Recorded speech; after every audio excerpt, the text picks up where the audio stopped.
My man. All right, let's do it. What's up, beautiful people? I am Clay Hodges, and I'm your host, and we are here between the lines. Right on. Yeah, man, and I'm here with one of my, I don't know, mentors. I like to call you my mentor, man. I really look up to you, Xulu, like really. It's Xulu mutual, Jones, brother. I yeah. find inspiration in you too. Yeah, man. Yeah. Xulu Jones is a very inspirational person. He has a very, very inspirational story, man.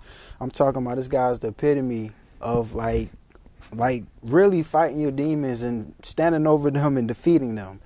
And I'm betting even still you're still fighting them, as we all do. But I mean, you looking like I don't know. I wouldn't say all of that. I don't know if I'm fighting the same demons. You know what I'm saying? Yeah, like, we all have demons, though. for me, it's just serotonin, dopamine. Yeah. What chemicals are going to give me the desired result? So I don't do it with drugs and booze no more.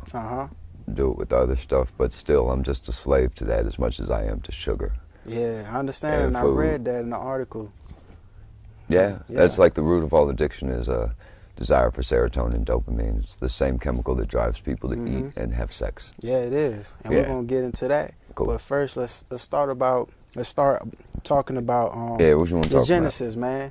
So, born in the Bronx, right? Yeah, man. And from my understanding, from the stories I've been hearing from you and Jose, the Bronx, as we know it today, isn't the same Bronx that it was in the 70s and the 80s. No. So, if you could paint that picture for our viewers here. Sure, man.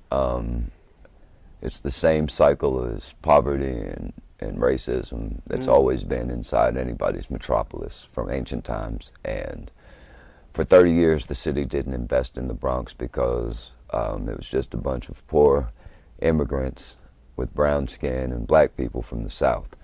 So garbage, sewer, and these type of things weren't invested in. So you imagine a borough or a chunk of city that doesn't have the maintenance done on it to keep. There's garbage everywhere. And yeah. Yeah. And at the same time, unscrupulous landlords crammed a lot of people into subpar housing so they wouldn't fix things. You'd have broken toilets that were leaking into the apartment below it. And to make matters worse, at some point in the 60s, they set all of it on fire to collect the insurance money. Yeah, I remember that. Now, I was watching a show called The Get Down on Netflix. They talk about that? Yeah, it's based on the Bronx and really New York, but they mostly focus on the Bronx in the 70s and 80s and the genesis of hip-hop, and they talked about that, like how the landlords burned the buildings to collect the insurance With money. people in them. With people in them, which is even, that's horrendous, man. That's a crime, man. And were these people held accountable for this, or? No. No. The trick is you hire some poor gangbanger from the neighborhood who's desperate for money or dope or whatever, and you give him just enough money to fill those needs for a short time and a can of gasoline. And because he's been living in such abject poverty and has grown up with no sense of hope, that small piece of financial advancement seems worth it to him, especially in an environment where life is cheap. So if there's never any value on life, taking it or losing it doesn't seem like an abnormal price to pay. It doesn't. And where are you in all of this, in this chaos, man? Very fortunate in that I had parents that kind of like really stressed learning.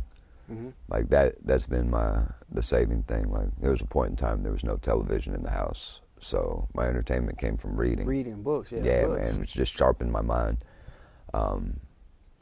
My extended family, my sisters, my grandmother, my aunt, my dad, my uncle, all these people, like they understood the value of nurturing a young mind. So I had that going for me. Yeah, you did.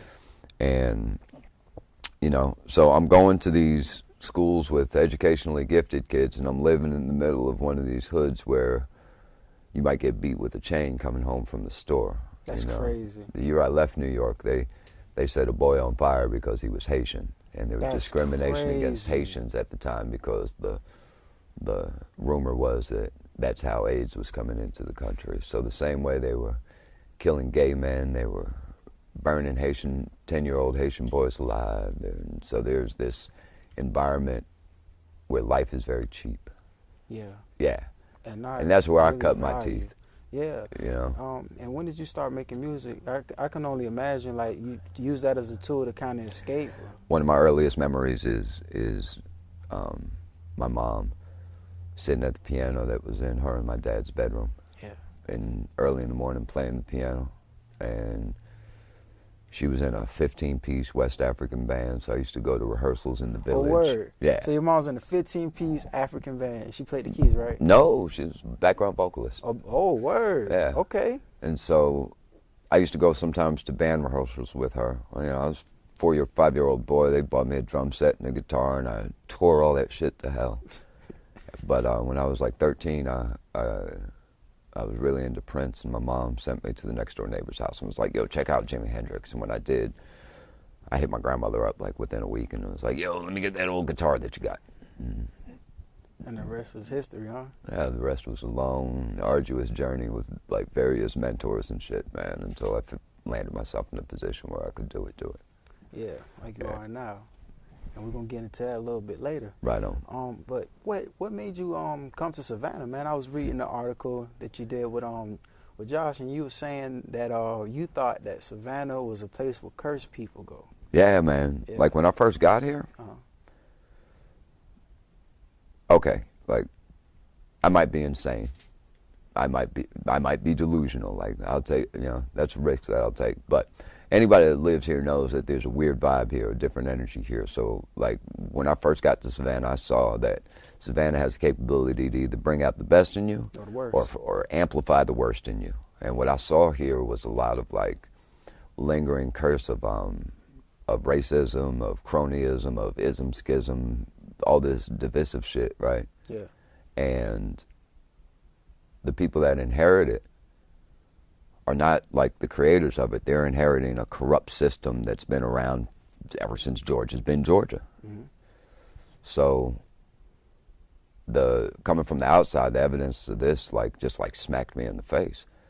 But then I realized that the flip side of that is that a lot of the people here are very strong and powerful and trying to use their influence and their power to combat that very evil. Yeah. You know? Yeah, exactly. And so it's like this weird clashing of energies. And so that's how my perspective changed. When I first came here, I was just like, oh my God, there's a ghetto and there's a mansion, and there's a ghetto and a mansion. Yeah, and extremely close to each other, right? Yeah, and like there's no brown faces waiting tables down on River Street. Yeah. You know, like when I first got here, I was just like, wait a minute, I want to get a job as a server, but there's no brown people that are waiting jobs as servers. Like, what's going on here? But the entire kitchen is full of brown people. Yeah. Have I really regressed? That's an interesting point, man.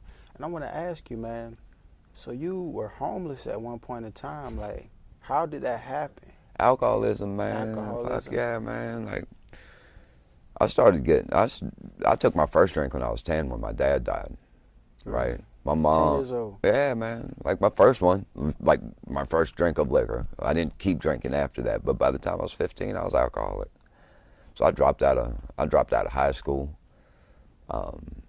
started playing music, fathered a child, fell deeper into alcoholism, wound up in Savannah, and that was just it. Like my addiction.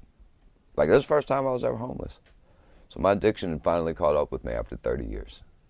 30 years. 30 years. Right. 30 years of drinking and snorting cocaine and chasing the fast life, man. Yeah. Yeah. And it led you to becoming homeless. Yeah, because at the end of it, like, nobody beats the bottle or the needle or the pipe. Nobody beats it. There's no retired drug dealers. There's no retired dope fiends. They're all in the grave or in the prison. That's where they die. Or they die horrible deaths under like some treacherous medical circumstances, like a distended liver and failing kidneys. Yeah. Right? There's no nice way out of it. So,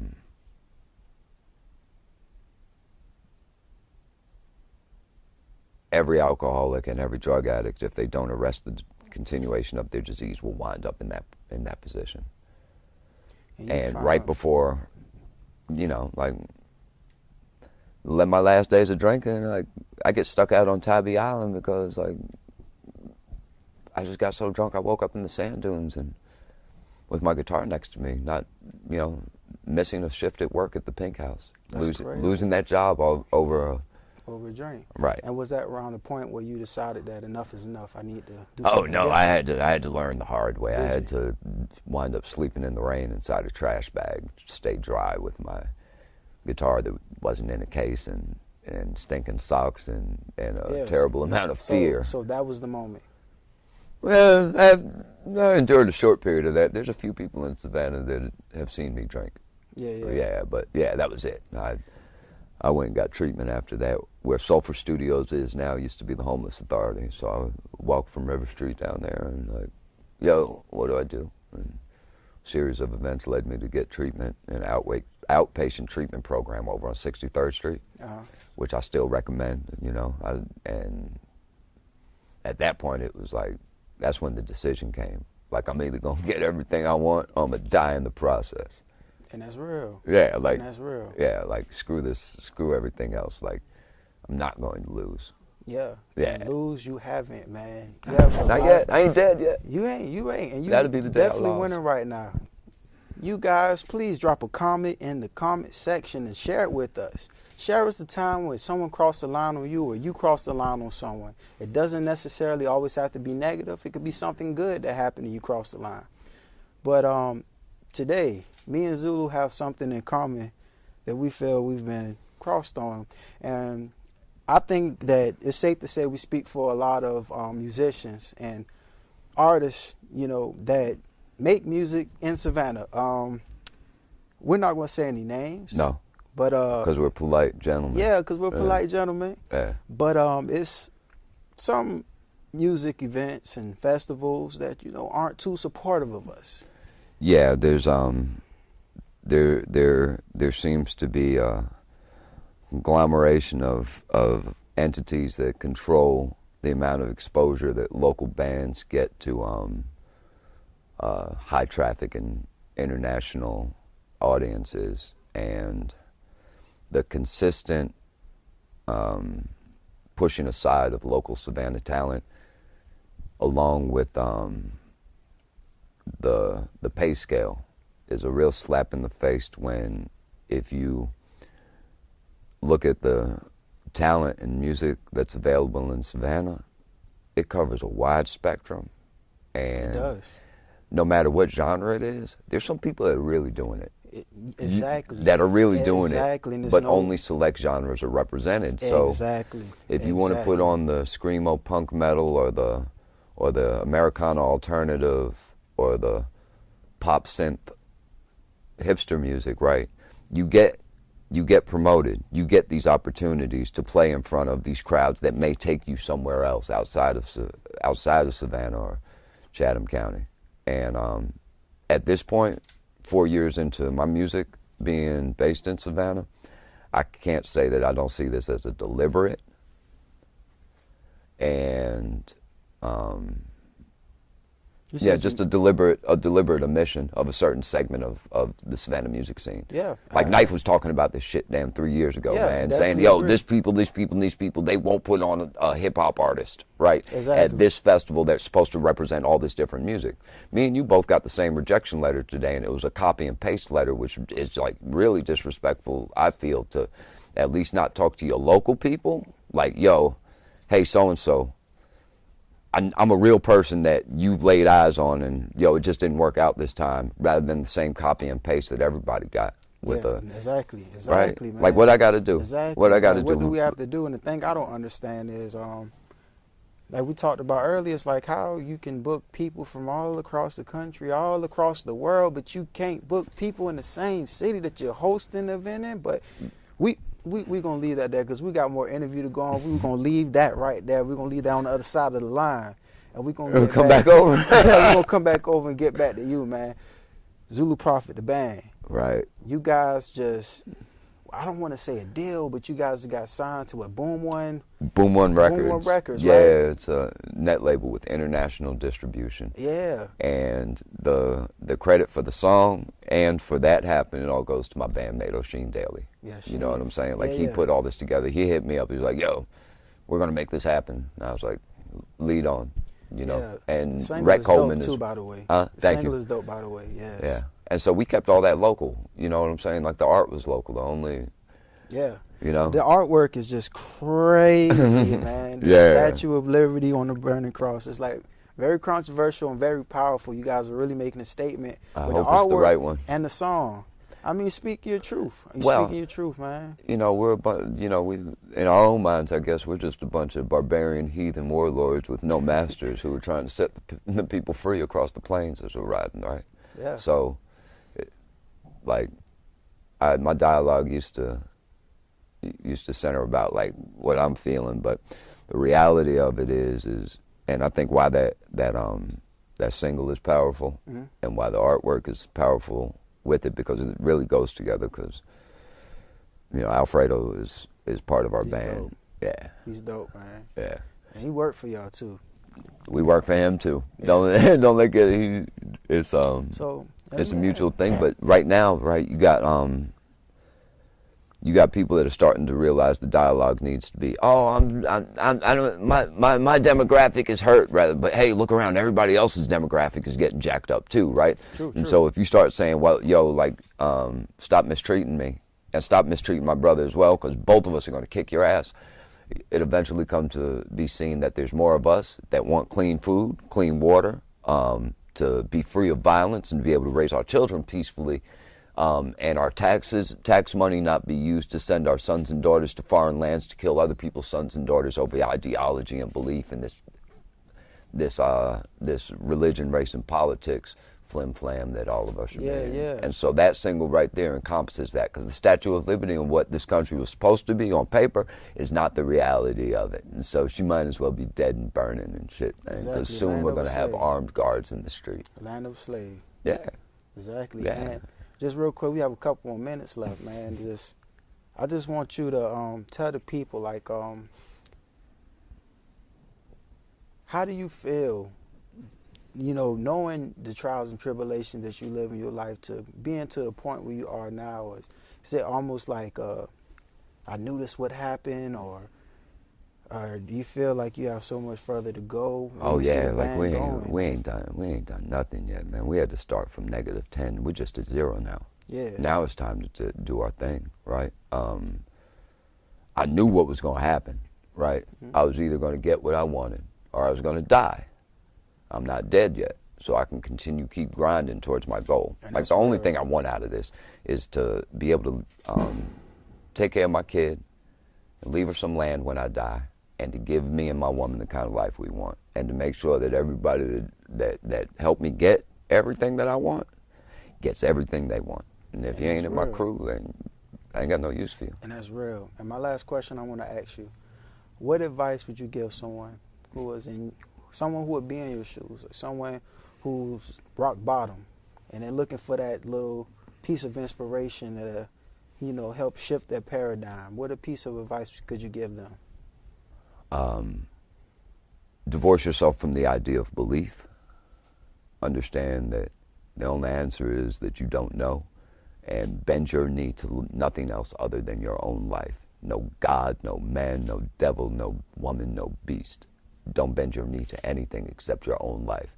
If you follow what the DNA says, in your body, the DNA that makes you up, you will seek to live at all cost, even if it means eating another human being to stay alive. That's what your DNA is directing you to.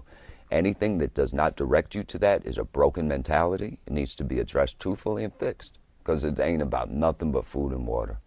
Any of this other fluff is just the stuff we do to kill time. So if you got a goal, set it and either succeed or die. There's no other option. That's real, man. Yeah. So essentially, you're saying that, man, this is your life. You have to do what you have to do to make sure you're living the best life that you can possibly. Self-honesty, man. Yeah, self-honesty. Yeah. Living in your truth, walking in your light. Man, Xulu, it's a pleasure, man. Man, thanks for having me, brother. Thank you. Yes, sir, man. There you have it, folks, man. Xulu Jones, Zulu Prophet, man. Go check out the single.